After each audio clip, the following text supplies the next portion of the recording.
Okay, so this week's Torah portion, let's start with this week in general. This week's Torah portion makes something special about the Shabbat, and it gives this Shabbat an entire name, and that is called Shabbat Chazak. Shabbat Chazak literally means the Shabbat. Chazak means strength. And why is that so? Because 5 times a year, it's actually 4 times a year on a regular Shabbat, because the 5th time is on a holiday always, Simchat Torah. But every time you finish one of the 5 books of Moses, we say Chazak, Chazak, Benis Chasek, and from strength to strength. And that's why the entire Shabbat, when we finish one of the 5 books, is called Shabbat Chazak. And this week we're finishing the book of Genesis. Now, I want to share in general, before we get into the detail of the Torah portion, the closure of the book of Genesis is a huge piece of, a huge piece in the Torah. Why? Because the first book of the 5 books is called Sefer HaYesharim, the book of the straight ones, the righteous ones. And we're referring to Abraham, Isaac, and Jacob, who walked straight in the path of God. So yeah, the first Torah portion takes us from Adam to Noah. The second Torah portion takes us from Noah to Abraham. But then the rest of the book is Abraham, Isaac, and Jacob. And the closing portion is the passing, the very last piece, as we'll see, is the aftermath of the passing of Jacob. But this entire book is called the Book of Straight Ones. Now, on one hand, if we look at the Torah from the perspective of being the law of God, the Constitution, then this first book seems to be unimportant. We really don't have laws in this book that isn't mentioned afterwards. So much so that Maimonides tells us clearly that the reason why we today circumcise ourselves is not because of the commandment in Genesis that God told Abraham that you and your offspring shall circumcise themselves, but rather we circumcise ourselves because in the book of Leviticus, there's one verse that says, and on the 8th day you shall circumcise. Now, why does he point that out? Because all of our 613 commandments need to be post the portion in the book of Exodus of the 10 Commandments. Because ultimately speaking, everything that we do today has to begin with the Mount Sinai revelation where God said, I am God, your God, and God gave Moses the Torah. So anything that is a commandment, for example, the story when the angel hit the hip of Jacob, and because of that we don't eat a certain part of the animal by the sciatica. So even that has to be mentioned after the Torah portion of Jethro, in which we have the 10 Commandments in the book of Exodus. So seemingly, this first book is more like a history, more like a storybook, and in general, teaching with children, the book of Genesis is beautiful. It's all about stories and so forth and so on. It's beautiful.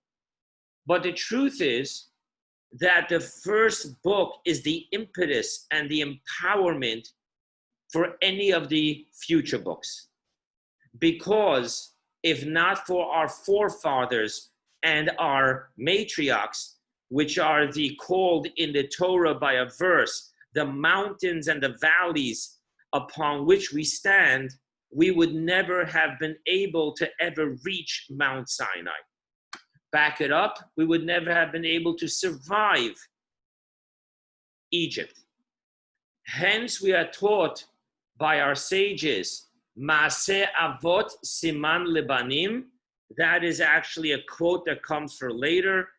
Actually, in the original text of these sages, it's that everything that happened to Abraham, everything that happened to the Jewish people happened to Abraham, everything that happened to Abraham happened to the Jewish people. So Abraham, Isaac, and Jacob are a microcosm of what the macrocosm Jewish people will go through.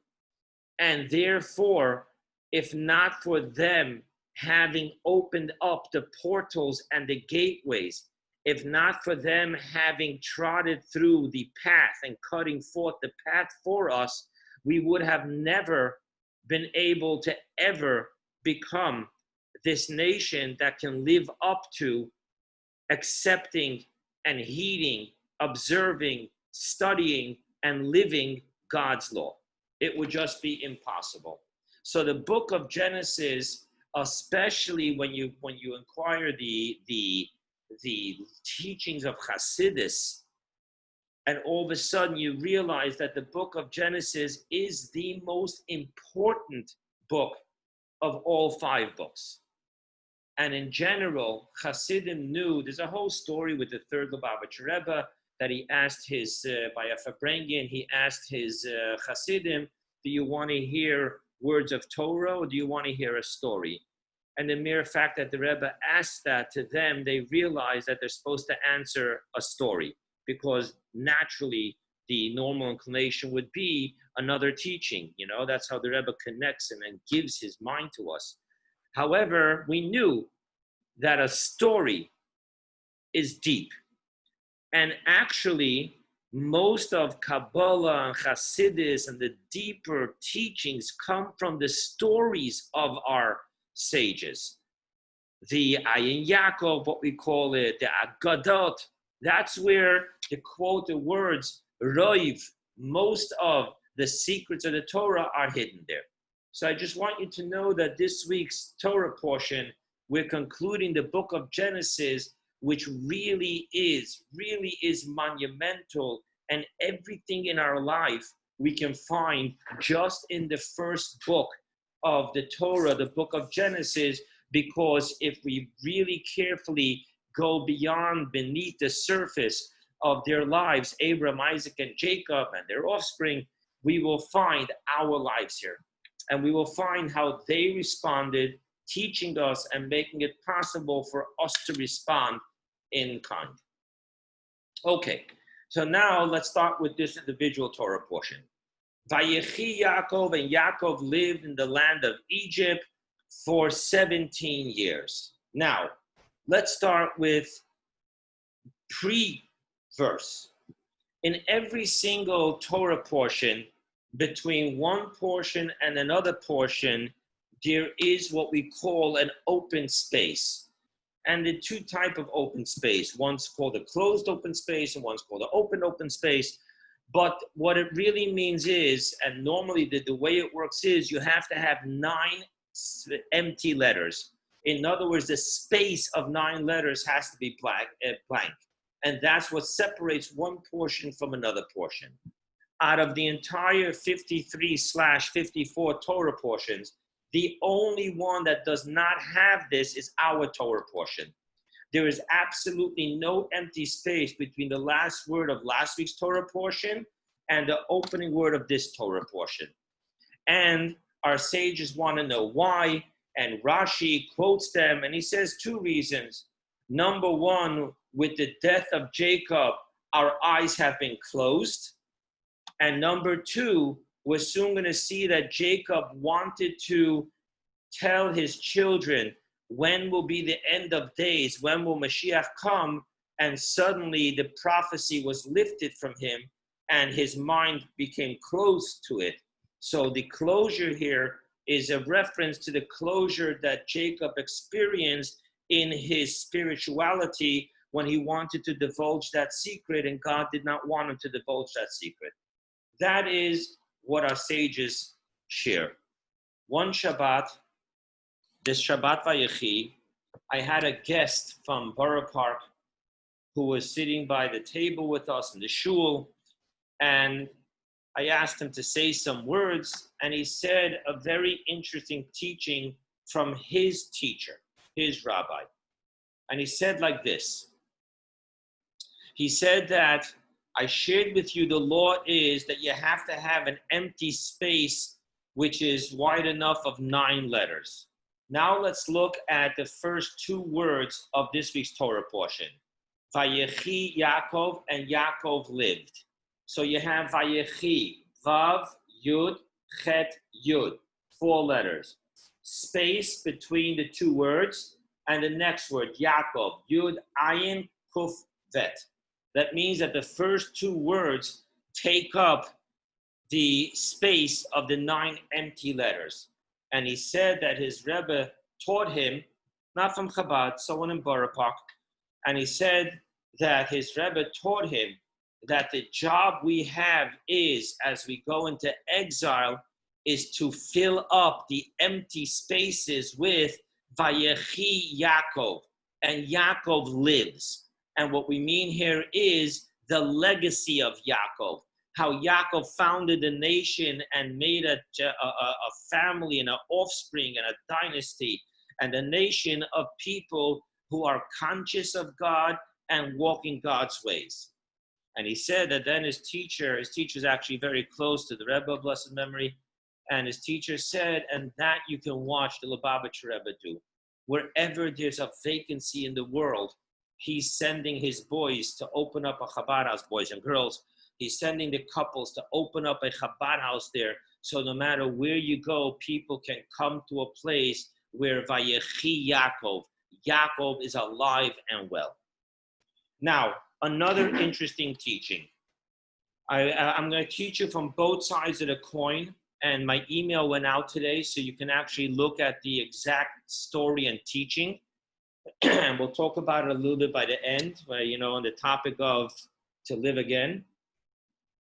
So it says here, Vayechi Yaakov be'eretz Mitzrayim, Shva Esrei Shana, and Jacob lived in the land of Egypt 17 years, right? You'll remember last week when he meets Pharaoh for the first time, Pharaoh asks him, how old are you? He says 130. And we know we're soon going to see Jacob passed away at the age of 147, which means he lived in Egypt for 17 years. Now, I want to share with you some interesting teachings here. Number 1, numerology. The number 17 is the numerical value of the Hebrew word tov, which means good. Tet, vav, vet. 9, 6, 2. 17. And what it means is that Yaakov lived tov, the good, the best years.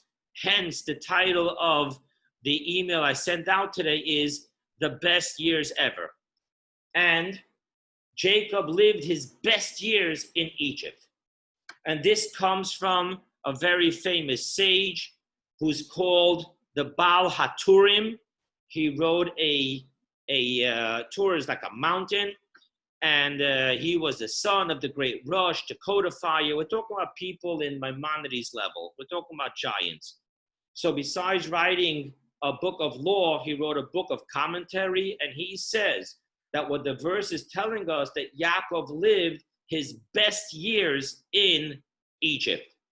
I want to take this a step further and tell you that there's another teaching which gets more nitty-gritty, and it says don't look at the numerology of 17, but look at the numerology of the word Vayechi. Now, Vayechi and lived, the numerology here is Vav, Yud, Chet, Yud. What do you have?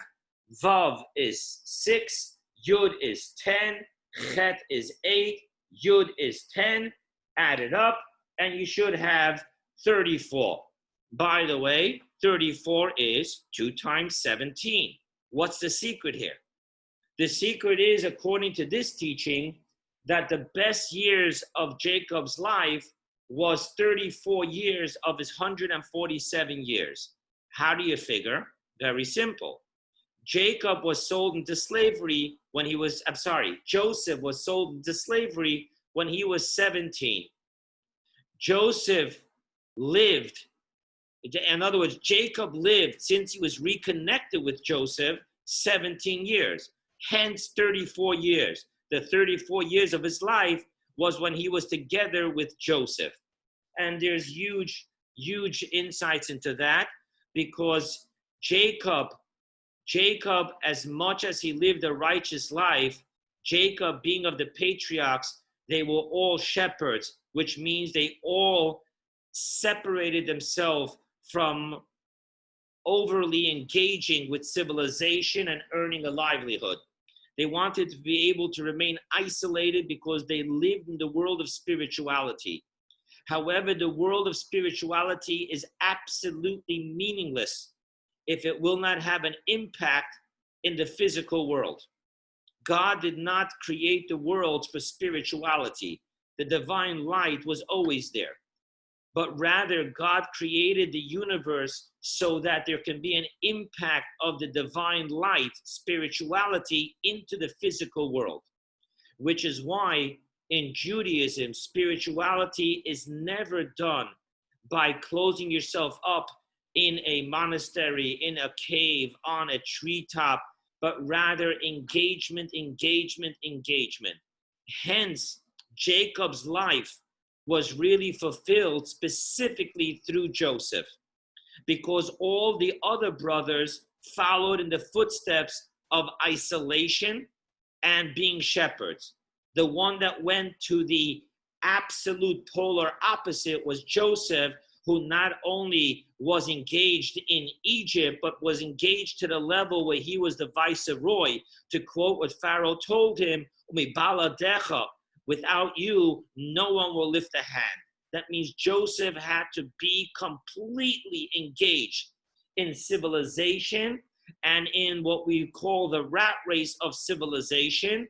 And he was the one to be able to plow through the path that we could be very engaged while remaining true to our religion, to our spirituality, to our Torah.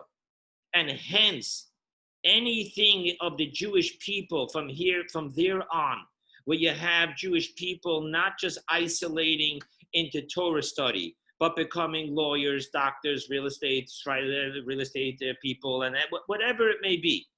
Their engagement in a way that it does not put us at a point where we have to make a choice, Judaism or secular success.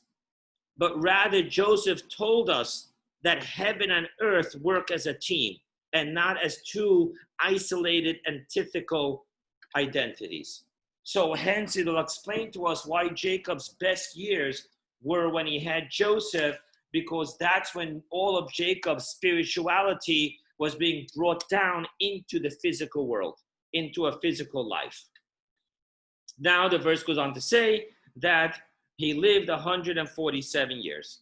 And then he sees that it's getting close to passing away.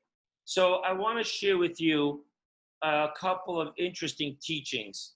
This teaching actually comes from a manuscript of the Bach. The Bach was a famous commentary who actually went through the manuscripts of the Talmud, and he would make corrections where certain manuscripts were different, that he would, he did a total research. So he has an interesting piece where he says like this, which actually explains why when someone sneezes in almost every culture, you say Gesundheit, God bless you, or whatever it may be. La Briut in Hebrew. It all comes from Jacob. Why? Because until Jacob, people did not get old in the sense of frail and sickly. So let's back up a step. Abraham was the first one to have white hair.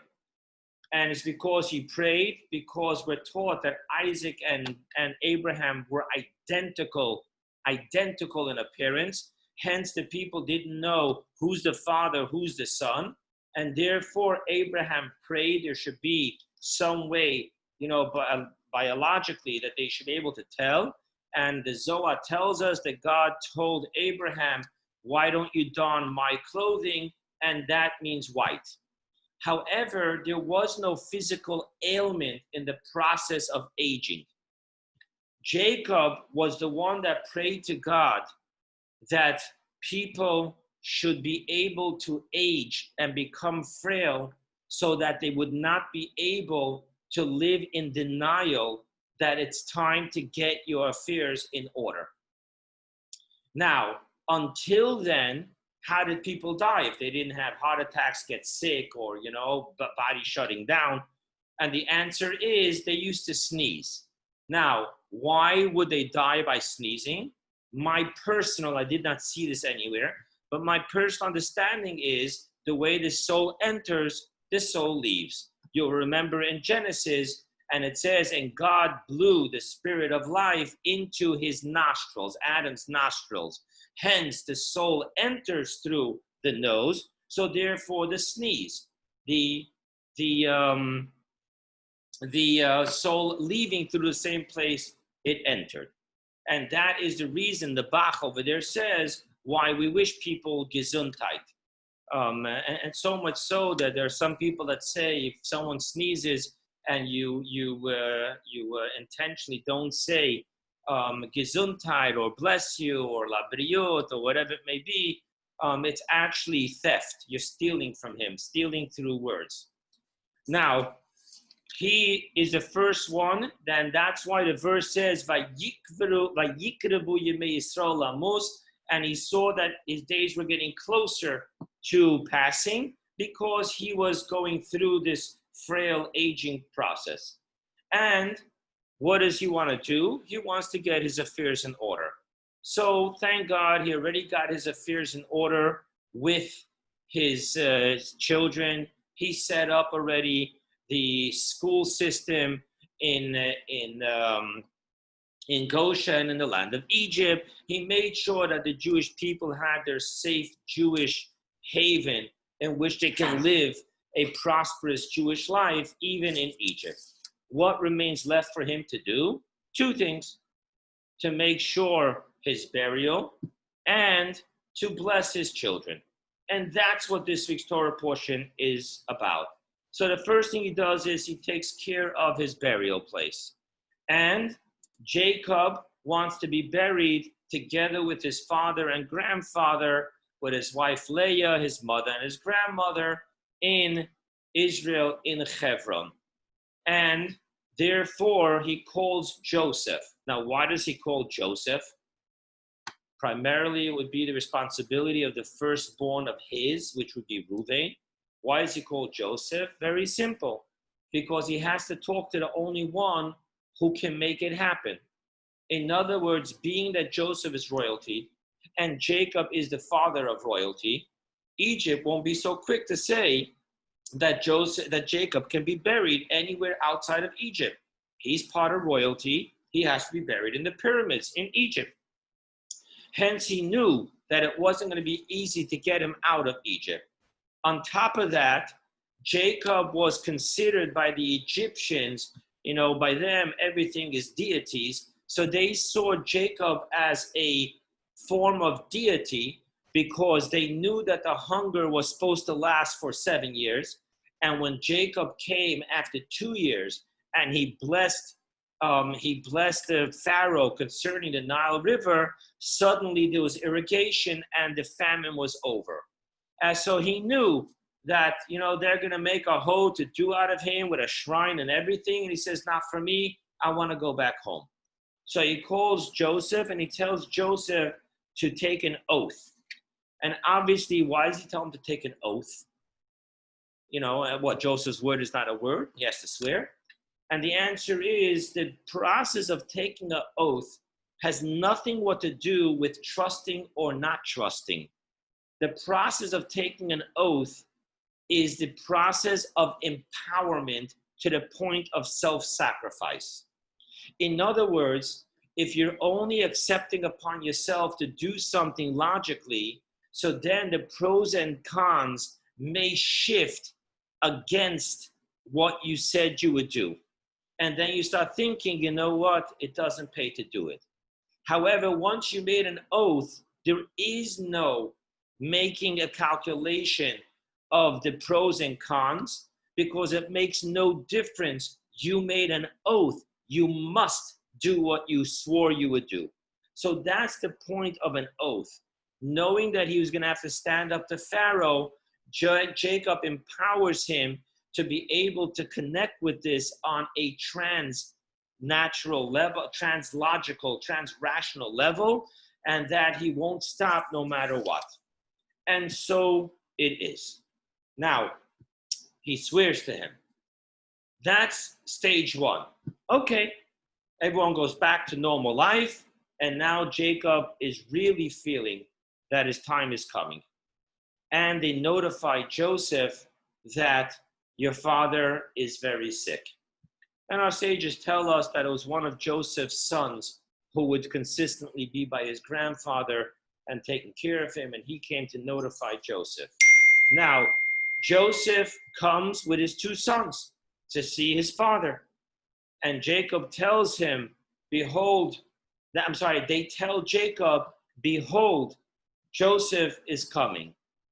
Jacob forces himself, to pick up strength, to sit up on the bed, to give honor to his son, even though Jacob's the father, but nevertheless, being that God bestowed Joseph with monarchy, and monarchy is a gift from God. It's not a human concept, it's a divine concept. Hence, amongst humans, monarchy on its own would never make sense. It's just because our sages tell us there's monarchy in heaven, so there's a reflection of monarchy on earth. So therefore, Jacob sits up to give honor to Joseph.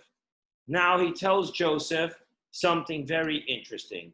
He says that when after you were born, God gave me a blessing telling me that I will yet be fruitful and I will have nations, plural. So he said the fruitful was Benjamin. I had another son after you. But who are the nations? Hence, I know I'm supposed to have two more that belong to me. And I never had those two children.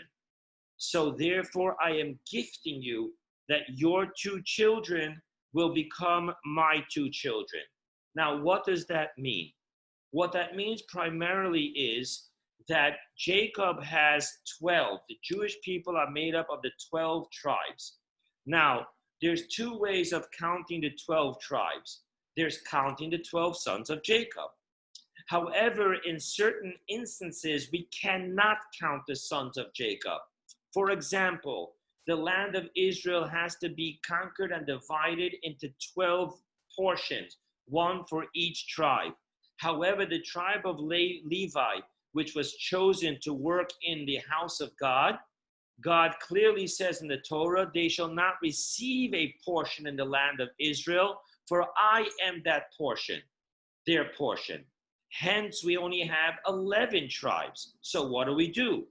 Jacob tells Joseph, in these instances, since Levi is removed, you will be removed, and your two sons will become the two missing tribes. So they will make up the 12 tribes in any situation where Levi cannot be part of the 12 tribes. Another such situation is the way the Jews traveled and camped in the desert. So there were 3 circles. The inner circle was the Holy Temple, the middle circle was the tribe of Levi, and the outer circle was 3 tribes on each of the 4 sides, which made up 12 tribes. Now again, if Levi is the middle circle, how do you have 12 tribes? And the answer is that when you look at the Jews traveled and when the Jews camped, you won't see the tribe of Joseph. Instead, you will see the tribe of Ephraim and Manasseh, which are his 2 children.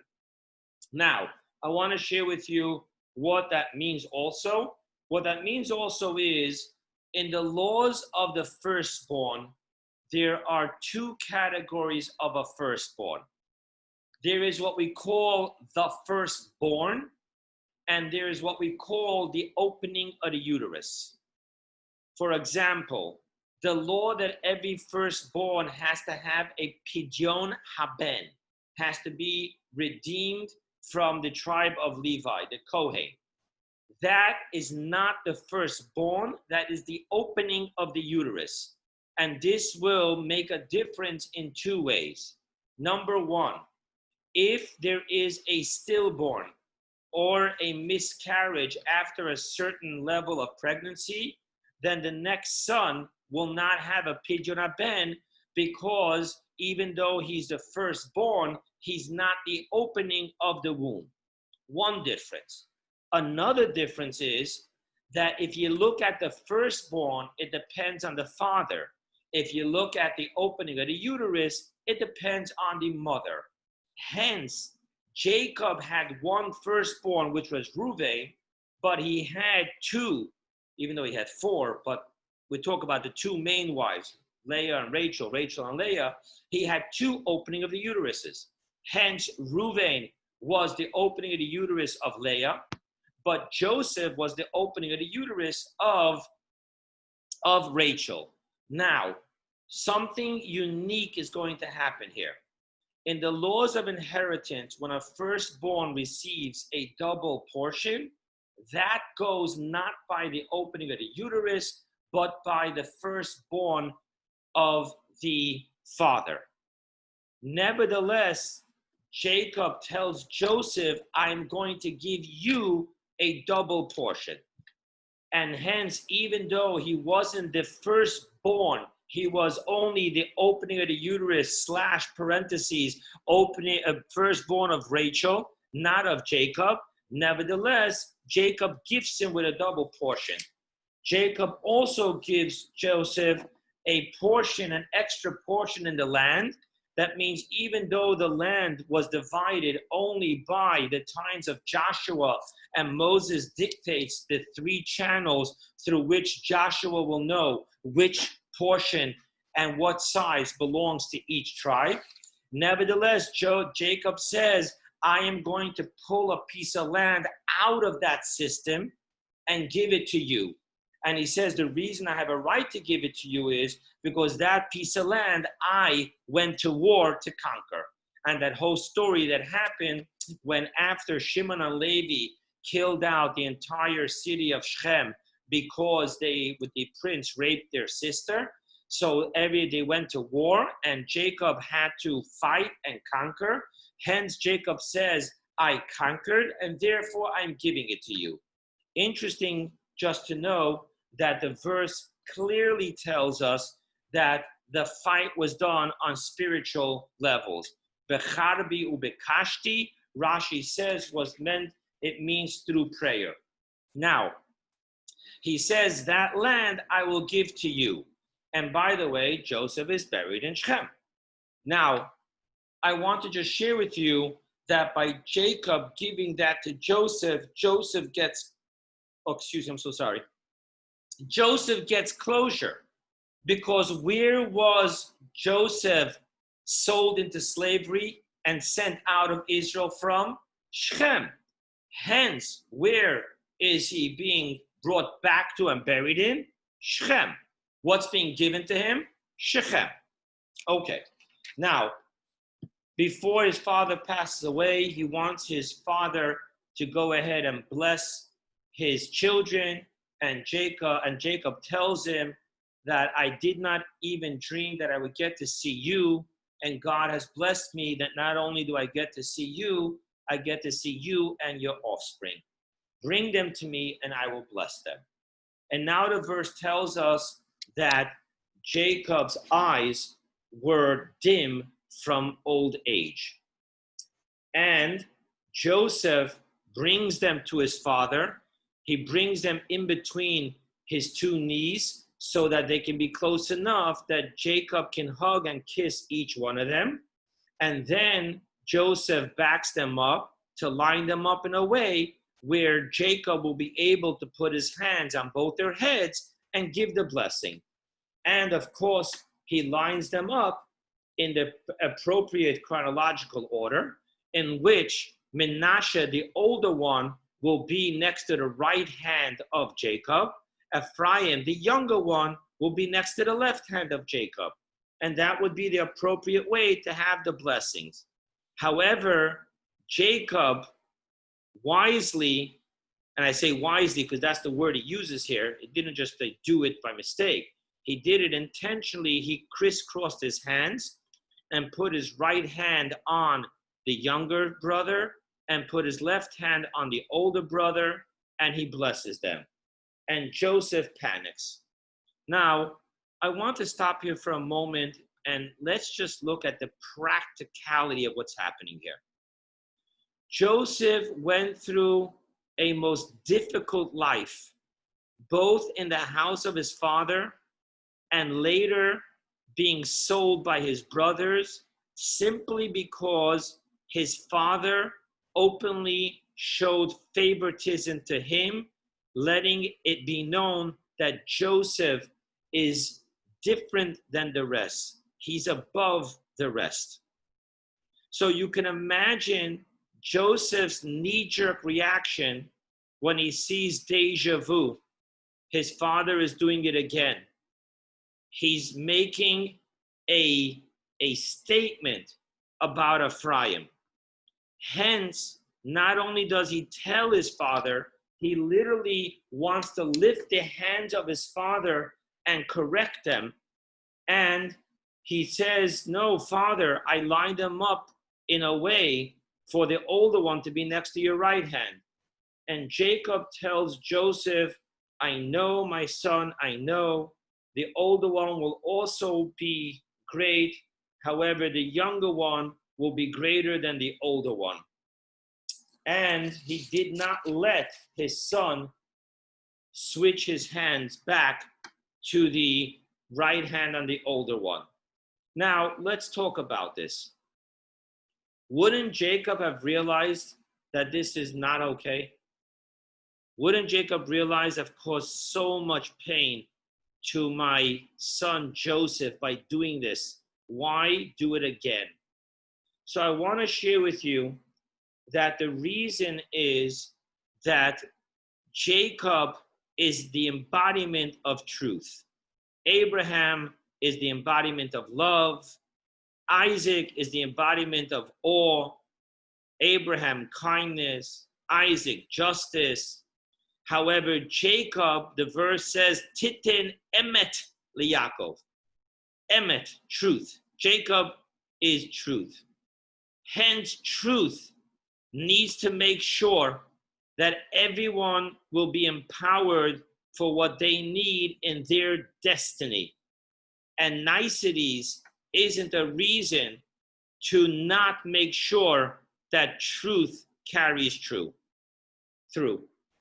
And he's referring to two specific cases.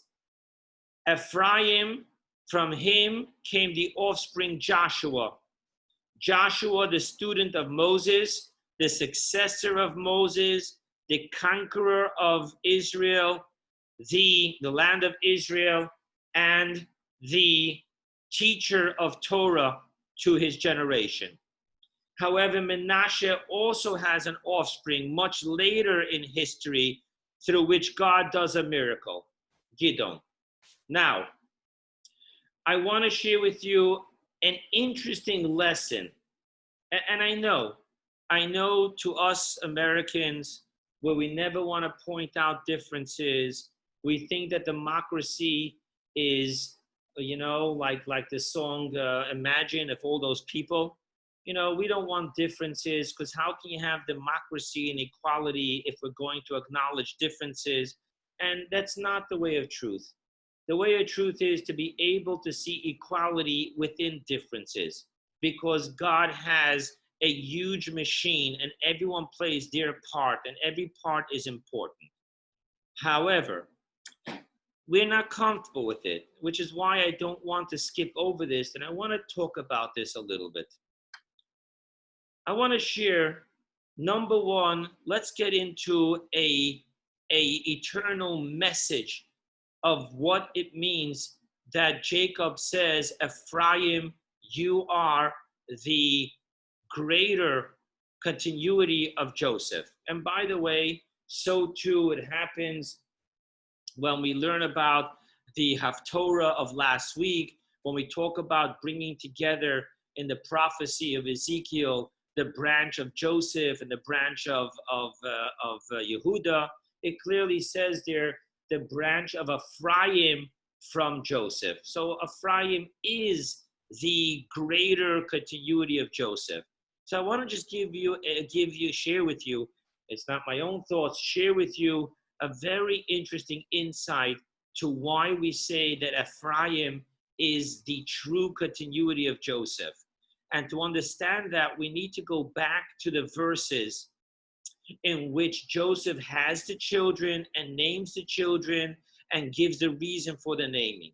When it comes to Menashe, it says Ki Nishani.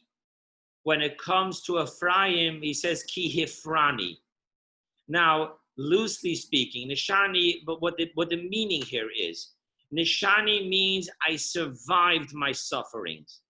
Hifrani means that I was fruitful, I grew, and success in my suffering, in this land of suffering.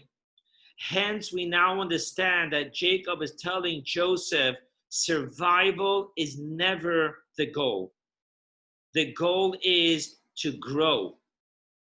Just to survive our sufferings, just to survive our experiences would mean that our experiences were for naught. Why did you have to put me through this? Just that I should survive. Don't put me through it and I'll survive.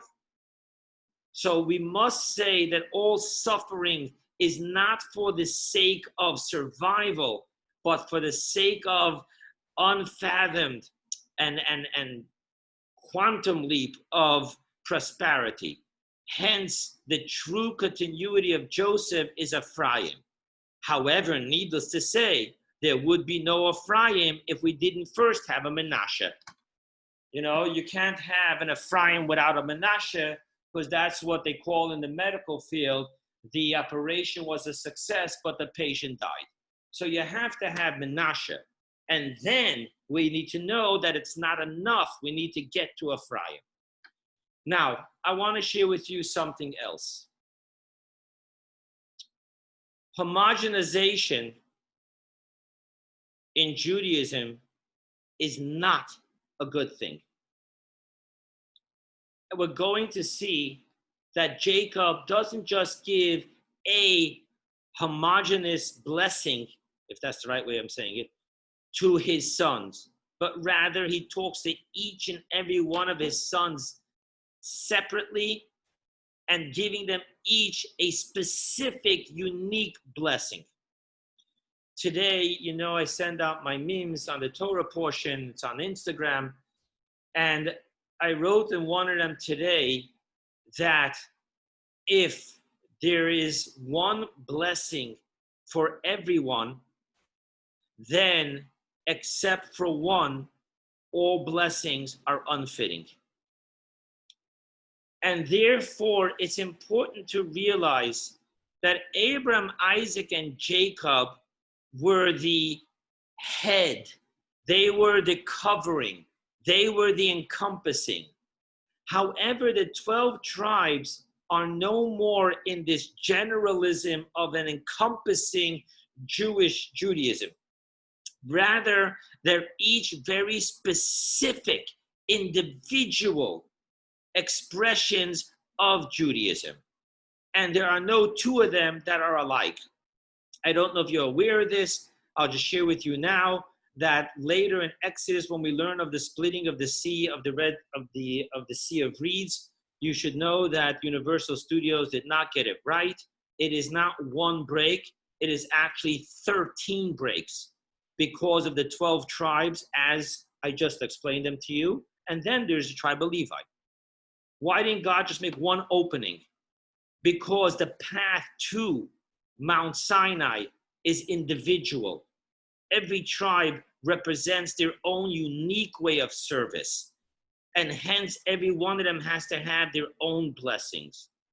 On top of that, yes, in Jewish law, when it comes to monarchy, when it comes to a rabbinical position, the firstborn is the first one that we look on to take the place of the father, to be the successor, if he is the most suitable. For example, as you all know, King Solomon was not the firstborn of King David. And so too we find in rabbinical dynasties it's not always the first son. For example, the fourth Lubavitcher Rebbe is the seventh and youngest son of the third Lubavitcher Rebbe. It's not always the firstborn. Why God does it this way, you'd have to ask him. But one does not assume that the oldest is the most befitting and the rest is, lesser than. Hence, it's very possible again and again. Jacob was the younger twin, Joseph was the younger brother, Ephraim was the younger brother, and it keeps on going like that. So, and King David was the youngest of the seven. So one should not think that it has to be that God works in chronological order and gives the best to the first. As a middle child, I'm going to wave my flag here and tell you that there's actually a teaching on why Abraham's first child was Ishmael and his second child only was Isaac. And there's a mystical teaching because the peel comes before the fruit. But the fruit is what's important. So that's just me waving my little middle child syndrome here, letting you know that us middle ones are the second one, the fruit. But anyway, moving right along here. So after that, Jacob tells his children, his sons, gather together and I will tell you what will happen to you at the end of days. Gather together and listen, sons of Jacob, listens to Israel, your father. So he clearly says what he's about to do, and then he never does it. He goes ahead and changes topic and starts giving blessings. Now, I already gave you the preview to this part of the Torah portion to tell you that Jacob wanted to reveal to them when Mashiach is going to come, and Hashem said, don't. And Hashem said, don't, by just lifting away that spiritual level from him, and he realized God is telling him, don't do it. Simply speaking, our sages say the reason why God told him not to do this is because this is somewhere about the year 2400, and as we know, Mashiach is coming in the year 5781, may it be so. So there's going to be such a long time. Why would you tell them that's going to be so long? It's kind of like when you drive to New York, if you do that with your kids, and, when you get ready to Palm Beach, they're ready, are we there yet? You don't answer them. You just start giving them their Game Boys and books and start playing toy games, just get their mind off it. But then when they already forget to even ask you about it, and now you're on the New Jersey Turnpike and you want to start getting them excited, you start telling them, guys, do you know how far we are from New York? You bring up the situation. So too, you'll find in the history that it is very recent that there is a total renaissance in the consciousness and the yearning and the talking and the singing of Mashiach coming, because we're on the turnpike getting into New York. And therefore, he doesn't say. Now, the Rebbe gives an unbelievable, deeper insight to what's going on here. And by the way, I want to share with you that there's two traditions to our major declaration of faith, Shema Yisrael, Hear O Israel, God is our God, God is one. If you look into that portion in Deuteronomy, which is the ultimate declaration of Jewish faith, you will see that we say the verse, Hear O Israel, God is our God, God is one.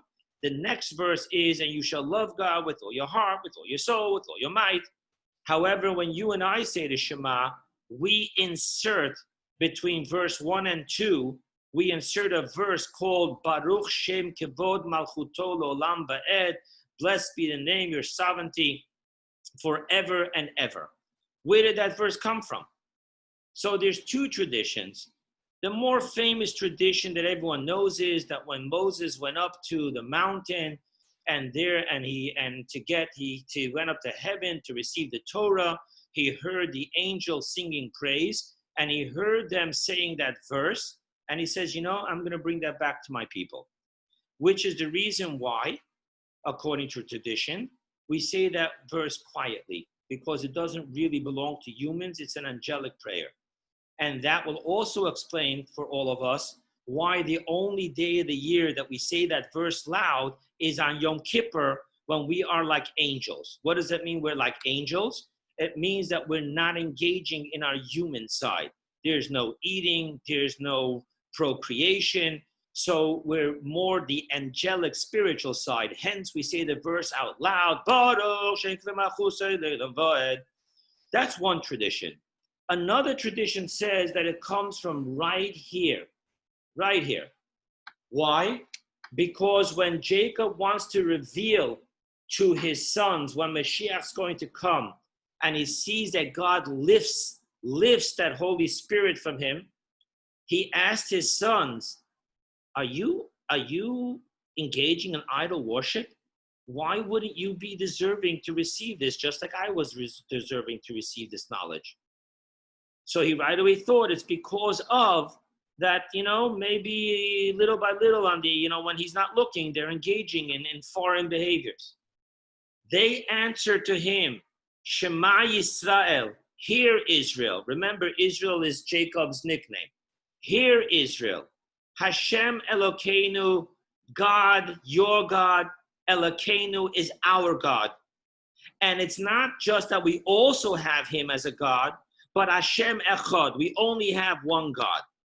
So there's a teaching that's really where this verse, Hear, O Israel, God is our God, God is one, really starts from. Jacob, in hearing this, he responds with Baruch Shem Kavod Malchuto L'Olam Vad. He thanks God and blesses God that his children are faithful to God. Now, the question here is, what is going on? The Rebbe wants to say, okay, if Jacob wanted to do it, so it was the right thing to do. Yet God is stopping him to do it. Even more than that, the Rebbe says, if Jacob wanted it to be done, it's what had to be done. And even though God stopped him, he found a way to do it anyway. How does that work? How it works is that Jacob lives in the land, in the realm, as I told you previously concerning Jacob and Joseph. Jacob lives in the world of divinity. And what that means in the world of divinity is that he doesn't see physicality. He sees nothing more than manifestations of his divinity. In other words, when he sees an ox, a physical ox, remember, he was a shepherd. When he saw the ox, his eyes didn't see the ox. His eyes saw what Ezekiel saw in his vision, that under the throne was the face of an ox. He saw its spiritual dimension. To him, the physical world was not at all anything to be reckoned with other than it is the physical realm to his spirituality. Hence, to him, this concept of Mashiach was a tangible reality with which he lived, where everything is divinity. God is everything and everything is God. And that's what he wanted to give his sons. However, God pulls it back from him and says, no. You I allow to live in the spiritual realm so that you can empower your children. But I need your children not to see the ox in the vision of Ezekiel. I need them to see an ox that really you can make a living from. You can plow your fields from, and you can make money from. I need them to see the physicality of the physicality.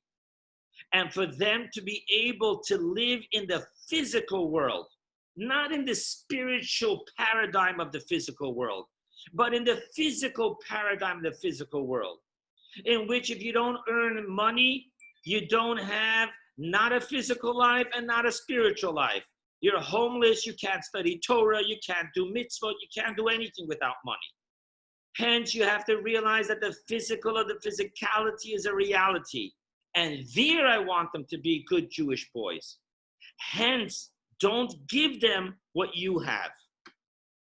Now, Jacob finds a way to anyway be able to give them at least this overhead abstract connection to the spirituality so that they should survive the coarse opaqueness of the physicality.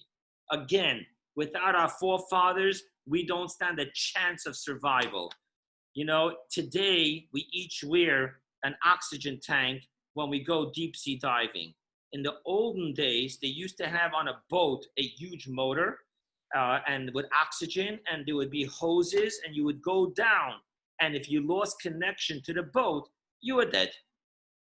That's the way it works spiritually. Abraham, Isaac, and Jacob are on the boat feeding oxygen to their offspring, you and I, who are deep sea diving, looking to find the pearls that lay in the physical world, the gems, the spiritual diamonds that we can only acquire through physical engagement. Hence, the story works well from all sides. Jacob wants to give it to them full blown. God says no, that will interfere with the plan.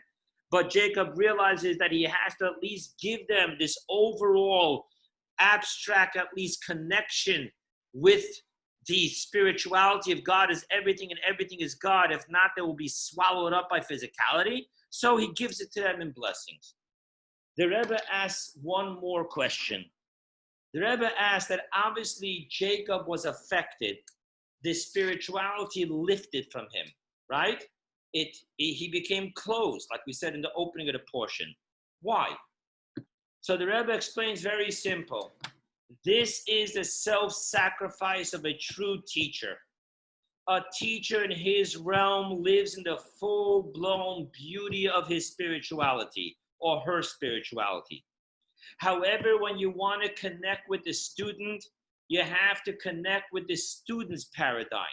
And the student's paradigm is an opaqueness compared to the teacher.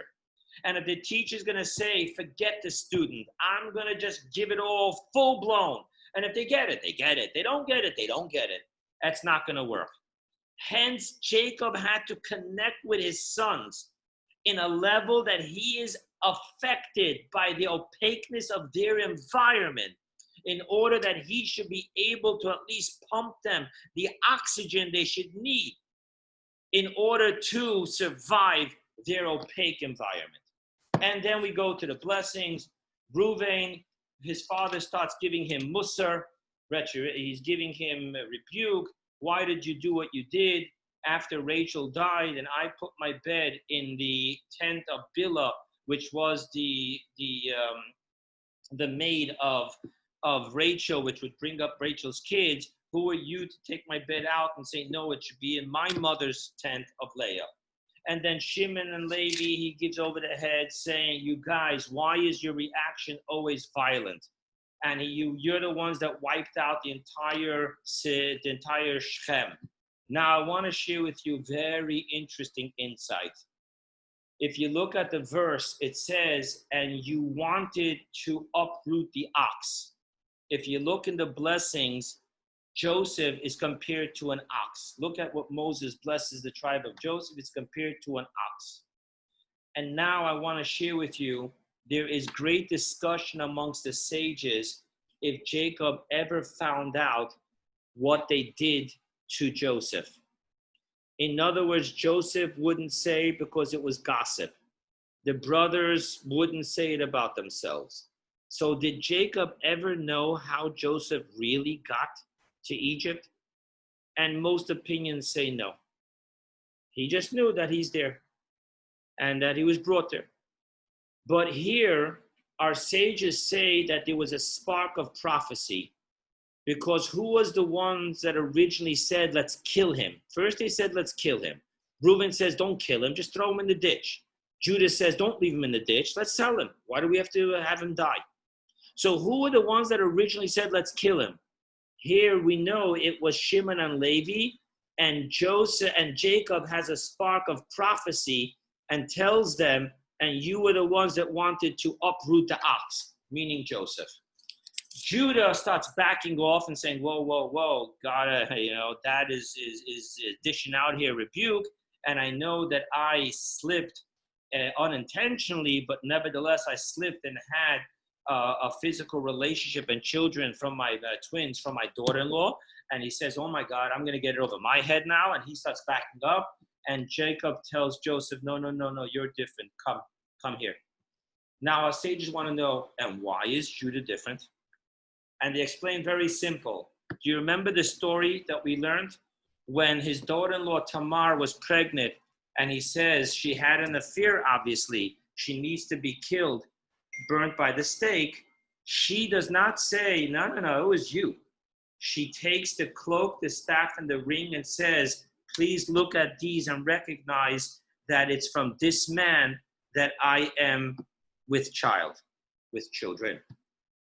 And Judah rose up and said, she is right, it was me. And it's all my fault because I intended for her to be stuck as a widow, locked into not being able to marry anyone because my first two sons died and I didn't want my third son to die. So hence, she is right. So therefore, Jacob says, Yehuda, you lived up to it. You didn't just hide.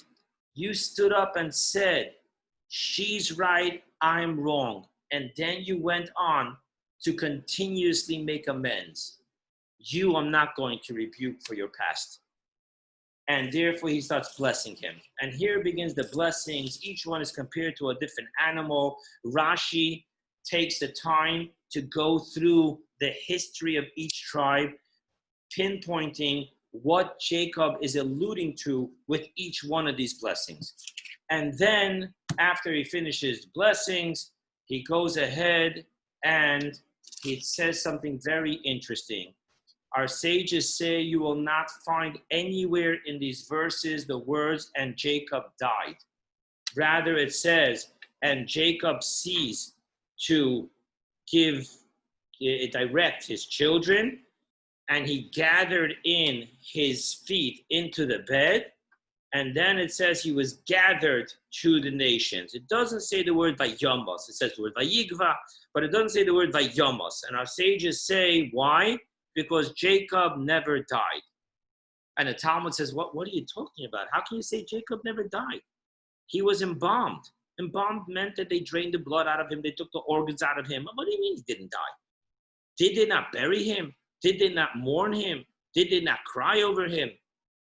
So the Talmud answers, Ma'azaroi b'chayim afhu b'chayim.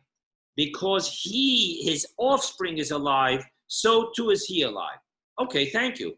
So then my grandfather didn't die either. He has his sons and each one of his children, sons and daughters, and each one of them has their children, each one of them has their children. So no one dies. So he says, no.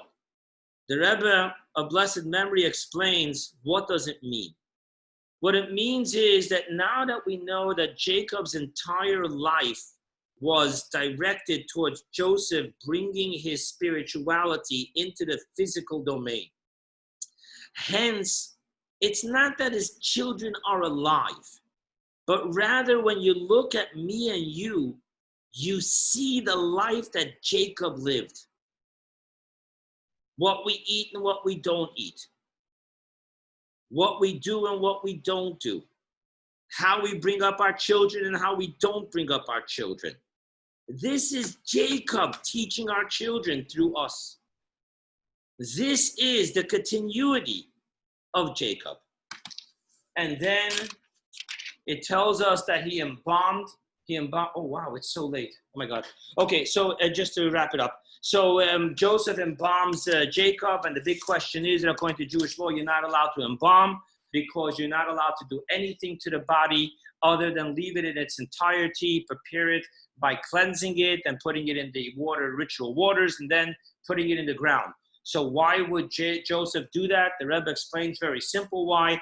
Because what happened was that the people in Egypt considered allowing a body to decompose as the ultimate disgrace and disrespect. Hence, if Joseph wouldn't have embalmed Jacob, the people would have said, what a disrespectful people they are. I want to have nothing what to do with them and their religion. Therefore, in order not to make a disgrace to the name of God, Therefore, the exact opposite happens. He goes ahead and he embalms his father. And then they go ahead and they bring their father up to Israel. And actually there was a problem because Pharaoh didn't want to let, and Joseph said, I swore to him. So he says, annul your vow. He says, 1 second, I made to you a vow too. So if you believe in annulling the vows, I'll annul my vow to you too. And Pharaoh says, okay, I get it. Don't annul no vows. Go do what you swore you're going to do. And he stood up to Pharaoh, and that wasn't the easy thing. That could have costed him his life. And then he goes ahead and he brings his father to Israel, and he's buried in Hebron.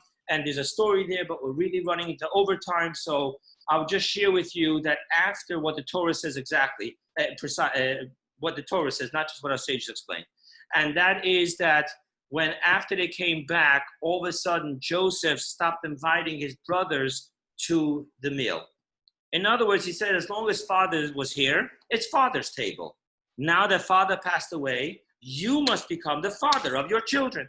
And therefore he tells each and every one of them, you go be the grand. You know, there's a song, if you ever want to look it up. Who will be the Zadie of my children?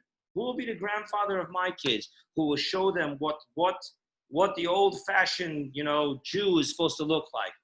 And therefore he tells, go to your family. But of course, because they're still living in a paradigm of guilt, so they're still thinking in a paradigm of retribution. So they're still thinking, uh-oh, daddy passed away. Guess who's going to get even with us now? And therefore they come up with this scheme that they lied to Joseph. They tell Joseph that father told us that we should tell you that he's asking you after he dies not to take revenge. And Joseph starts crying. How could you even think I would do that?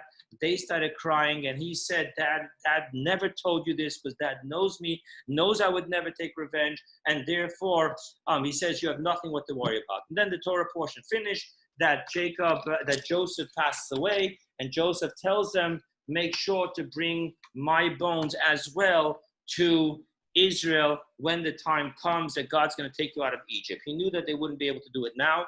And so we know the story that ultimately it is Moses that goes ahead and finds the coffin of Joseph, and he's the one that personally brings it all the way to the border of Israel. And then, of course, as you know, Moses doesn't enter Israel, so then the Jewish people carry it in. Okay, it's really late. I'm really sorry I wasn't paying attention. I was just getting caught up with all the teachings on this Torah portion. There's a wealth of it. So instead, I want to just share with you just briefly an insight. Isn't it interesting that the closing of a chapter, the closing of Genesis, the closing of an era is the Torah portion that's called Vayechi, and he lived?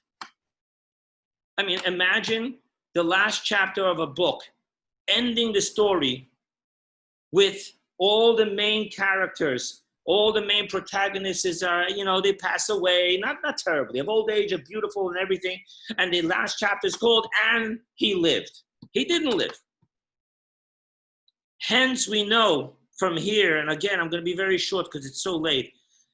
Hence, we know from here that Genesis, its entire existence is to bring the, and he lived, into the next 4 books, into the prophets, into the scriptures, into your story, and into my story. People, thank you very much.